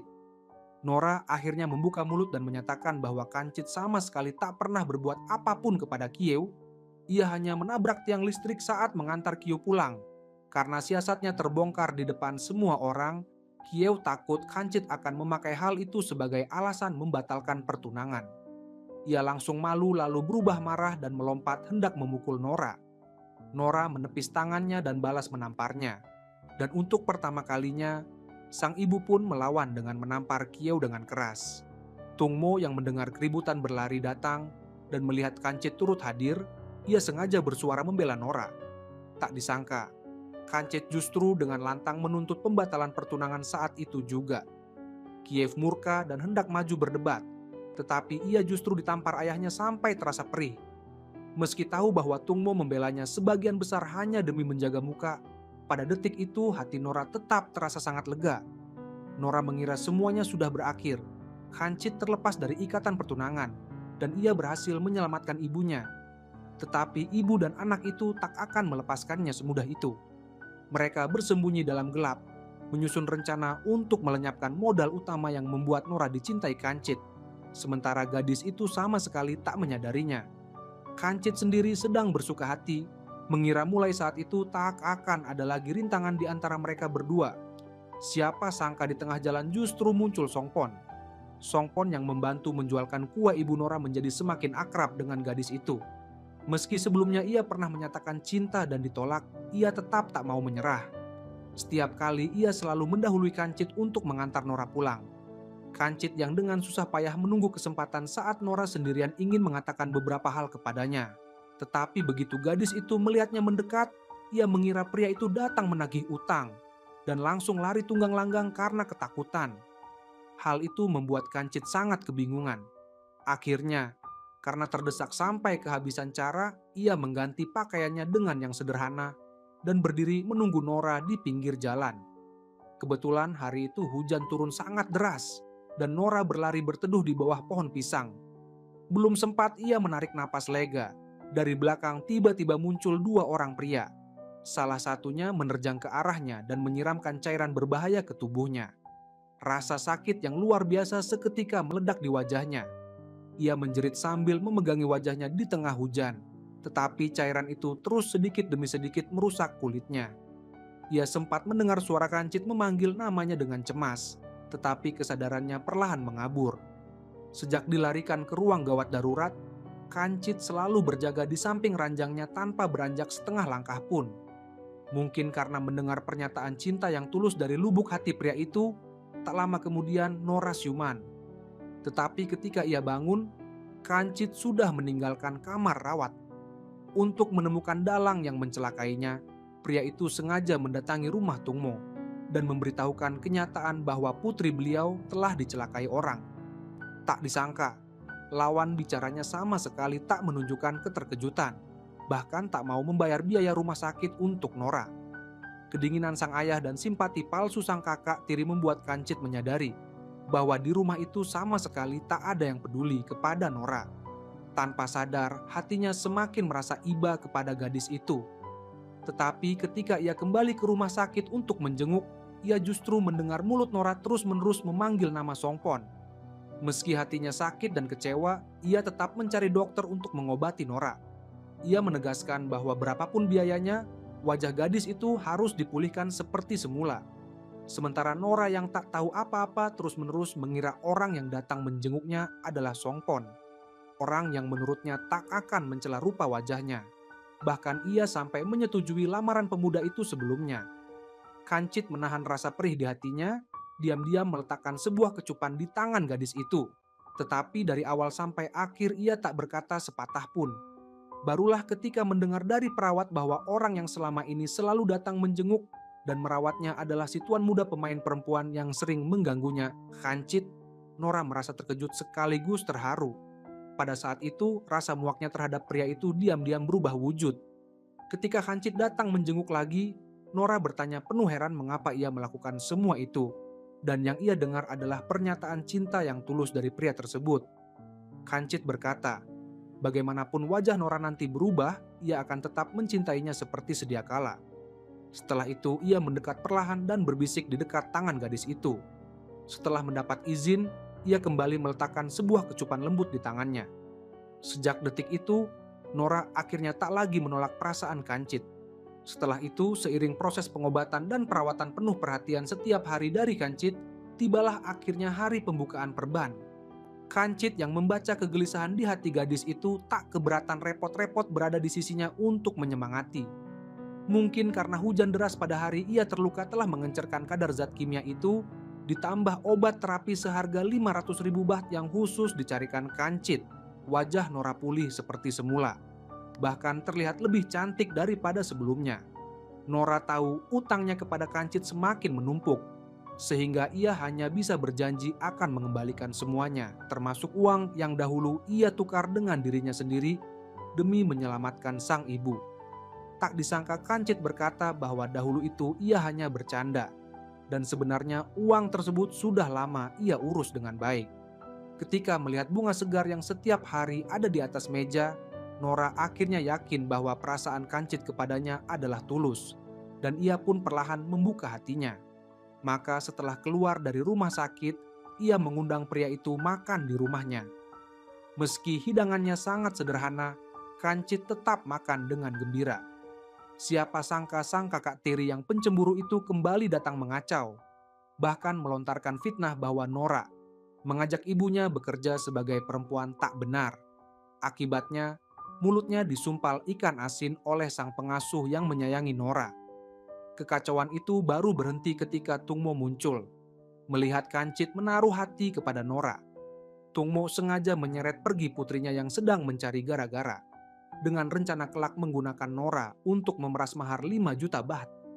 Beberapa hari berikutnya, demi menjaga keselamatan Nora, Kancit setiap hari mengantar jemput gadis itu ke sekolah. Sejak Nora mengalami musibah, Songpon tak pernah muncul sekalipun. Kini setelah mengetahui wajah gadis itu tidak rusak dan bahkan lebih cantik dari dulu, ia mendekat lagi dan ingin kembali kepadanya. Tetapi Nora sudah melihat jelas siapa pemuda itu sebenarnya dan tak sudi lagi berurusan dengannya. Namun Kancit yang melihat saingannya menjadi gelisah.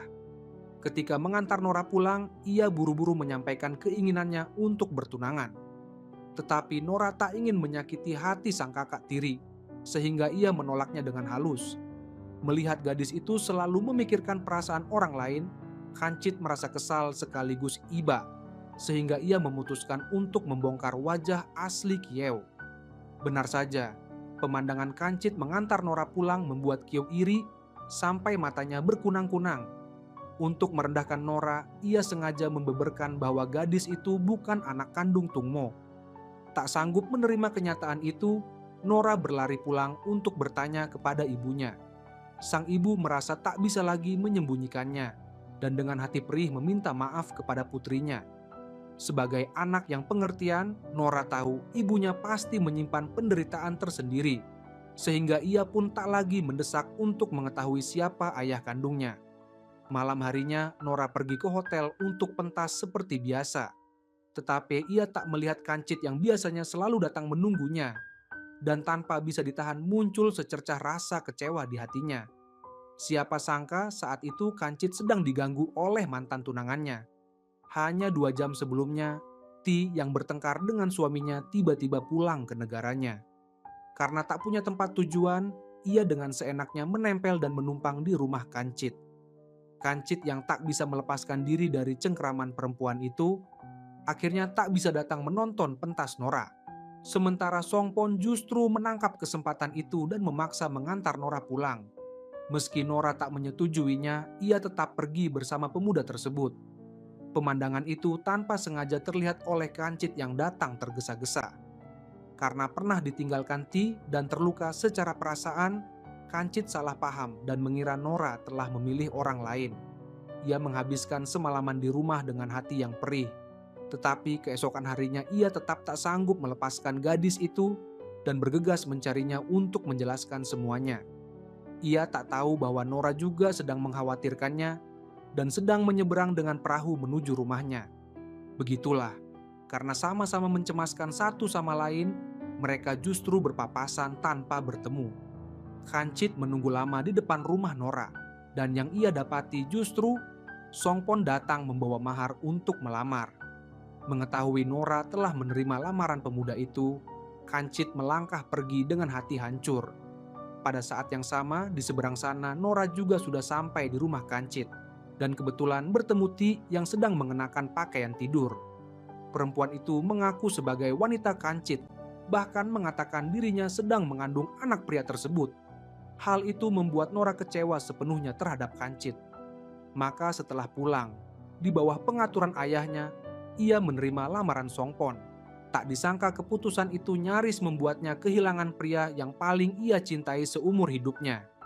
Kancit yang menganggap dirinya patah hati mencoba membius diri dengan minuman keras. Tetapi seberapa banyak pun ia minum, wajah Nora tetap tak bisa ia lupakan. Dalam keadaan mabuk berat, ia berlari ke tempat Nora pentas dan membuat kekacauan. Nora sebenarnya tak ingin meladeni orang mabuk, tetapi pria itu terus mencengkeram tangannya dan bersikeras menuntut sebuah jawaban. Nora marah dan menamparnya, tetapi pria itu tetap tak mau pergi. Melihat itu, Songpon melompat maju dan meninjunya. Nora yang merasa tak sanggup melerai akhirnya berbalik dan menampar Songpon juga, lalu meninggalkan keduanya dan pergi sendiri. Dengan cepat tibalah hari pertunangan. Melihat kabar itu, Kancit seperti orang gila dan bergegas meminta bantuan kakaknya. Sang kakak menduga ada kesalahpahaman dalam urusan ini dan mendesaknya agar cepat pergi menghentikan upacara tersebut. Tetapi Kancit berlari terlalu terburu-buru, sehingga saat menyeberang jalan ia tak melihat mobil dan tertabrak sampai terjatuh. Tepat ketika Nora hendak bertukar cincin dengan Songpon, polisi tiba-tiba datang mengabarkan bahwa Kancit mengalami kecelakaan lalu lintas. Pada detik itu Nora tak lagi mempedulikan apapun. Ia meninggalkan semua orang dan berlari panik menuju rumah sakit. Barulah saat itu ia mengetahui seluruh kebenaran dari mulut kakak Kancit. Rupanya pria itu tak pernah sekalipun mengkhianatinya. Lebih dari itu, ketika ibunya difitnah dan dipenjara, Kancitlah yang diam-diam mengeluarkan uang untuk membebaskannya. Nora berdiri di depan ranjang menatap wajah pucat pria itu, air matanya bercucuran. Dengan susah payah, ia menunggu sampai Kancit siuman, lalu langsung mengucapkan permintaan maaf. Kesalahpahaman terurai, dan akhirnya mereka pun berbaikan. Tetapi kemanisan itu hanya bertahan 3 hari. Thi, karena ingin merebut kembali kasih sayang Kancit, sengaja memainkan sandiwara di depan Nora. Ia mengatakan dirinya menderita penyakit dan hanya bisa bertahan 3 bulan lagi, lalu memohon agar Nora merelakan hari-hari terakhirnya bersama Kancit. Nora yang berhati polos dan baik dengan bodohnya mempercayai hal itu. Meski hatinya sangat perih, akhirnya ia tetap mengangguk setuju. Setelah untuk terakhir kalinya merawat Kancit, ia menghilang sepenuhnya dari pandangan pria itu. Kancit yang berhari-hari tak bertemu Nora mengira gadis itu berubah pikiran dan memilih Songpon. Tanpa memedulikan lukanya yang belum sembuh, ia memaksakan diri keluar dari rumah sakit dan menerobos hujan menuju rumah Nora untuk mencarinya. Tetapi ia diberitahu bahwa gadis itu sedang pergi pentas. Ia sama sekali tak tahu bahwa saat itu Nora telah diculik orang. Beberapa saat sebelumnya, ketika Nora sedang menari dalam sebuah perayaan di kuil, langit tiba-tiba bergemuruh dan hujan turun deras. Di tengah kerumunan yang kacau, ia mendadak diseret paksa oleh 3 orang pria dan dijejalkan ke dalam mobil. Ketika melihat jelas wajah para penculik itu, ia baru sadar bahwa mereka adalah orang yang dahulu menculik ibunya. Di hatinya tanpa sadar muncul sebuah dugaan berbahaya. Mungkinkah dalang di balik kedua penculikan ini adalah orang yang sama? Dengan cepat ia dibawa ke tempat terpencil. Melihat dirinya akan dicelakai, Nora sengaja memaki dengan suara keras. Pria yang dimaki sepanjang jalan itu akhirnya tak tahan dan menampar wajahnya sangat keras. Mulut Nora dipenuhi rasa amis darah, tetapi ia tetap terus memakinya. Tepat ketika pria itu marah dan mengeluarkan senjata untuk menghabisinya, seorang bertopeng tiba-tiba memanjat jendela dan menerobos masuk. Hanya dengan beberapa jurus dasar, ia berhasil merobohkan penculik bertubuh kekar itu. Nora memanfaatkan kesempatan tersebut untuk berlari keluar dan melapor ke polisi. Namun ketika polisi berhasil meringkus para penculik, orang bertopeng itu sudah melompat keluar jendela dan melarikan diri. Setelah semua orang pergi, barulah ia menampakkan diri. Rupanya orang yang menyelamatkan Nora adalah Ano, pria yang dahulu pernah menerima budi dari ibunya. Karena itulah ia selalu diam-diam melindungi gadis tersebut. Sementara di sisi lain, sang kakak tiri, Kieu, tak seberuntung Nora. Dalam hujan deras yang sama, ia terdorong kerumunan sampai terpisah. Lalu diseret 2 orang pria dan dianiaya dengan keji. Ketika Tungmo menemukannya, jiwa Kieu sudah benar-benar terguncang. Mengetahui bahwa lagi-lagi rencana istrinya lah yang mencelakai putrinya, amarah seketika menenggelamkan akal sehatnya. Tungmo menyerbu menyerang Bukon. Untunglah petugas medis datang tepat waktu dan memisahkan keduanya. Setelah kembali berpikir jernih, Tungmo tahu bertindak gegabah berarti melanggar hukum, sehingga ia hanya mengusir Bukon dari rumah. Tetapi melihat keadaan putrinya yang setiap hari linglung tak karuan, hatinya dipenuhi rasa sakit sekaligus dendam. Maka ia memutuskan menggunakan jalur hukum untuk menghukum Bukon. Ia mendatangi kantor polisi untuk menemui pelayan yang ditangkap sebelumnya dan berjanji akan mengeluarkan uang jaminan asalkan wanita itu membeberkan segala perbuatan keji yang dilakukan istrinya. Tak disangka Bukon sudah lebih dulu menyiapkan jalan mundur dengan menyuruh orang melenyapkan pelayan tersebut.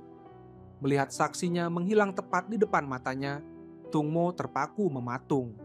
Tak berdaya, ia pulang ke rumah dan hendak mencari kembali bukti-bukti, tetapi ia sudah mendapati Bukon datang membawa senjata. Karena seluruh hidupnya sudah hancur, wanita itu memutuskan menyeret Tungmo untuk menanggung nasib yang sama. Melihat itu, Nora tanpa memedulikan bahaya menerjang maju untuk menghalangi di depan. Pada detik itu, ia tak berpikir panjang. Ia hanya merasa bahwa seburuk apapun pria itu, ia tetaplah orang yang selama bertahun-tahun ia panggil ayah. Saat itu, Ano diam-diam mendekat, melompat dari sudut gelap dan merampas senjata dari tangan Bukon, lalu mengarahkan moncongnya kepada kedua orang tersebut. Tungmo memanfaatkan momen ketika perhatian Ano terpecah untuk menyerangnya dari belakang. Bukon pada saat bersamaan melompat ke arah senjata yang jatuh ke tanah. Dalam pergulatan itu, Bukon berhasil melancarkan serangan yang mengenai bagian perut Tungmo. Tetapi Tungmo tak rela menanggung nasib itu sendirian dan langsung memutar arah senjata untuk balas menyerang Bukon. Keduanya sama-sama tumbang dan tak lama kemudian sama-sama mengembuskan napas terakhir. Setelah itu Nora menyelenggarakan upacara pemakaman untuk ayahnya.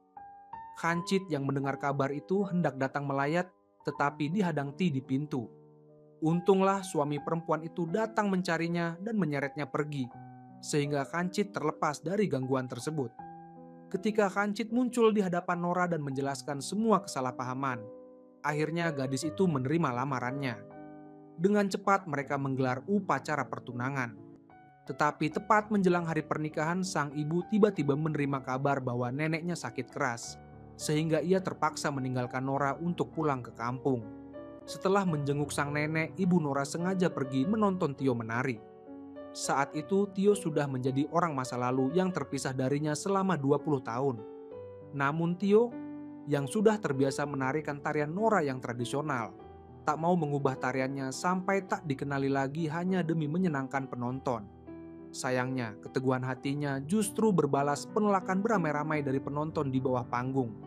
Kerumunan yang terlalu emosional melampiaskan amarahnya kepada Tio dan menyerangnya sampai terluka parah. Ketika Nora menerima kabar bahwa ayahnya terluka, ia langsung menunda pernikahannya dan bergegas pulang kampung bersama Kancit.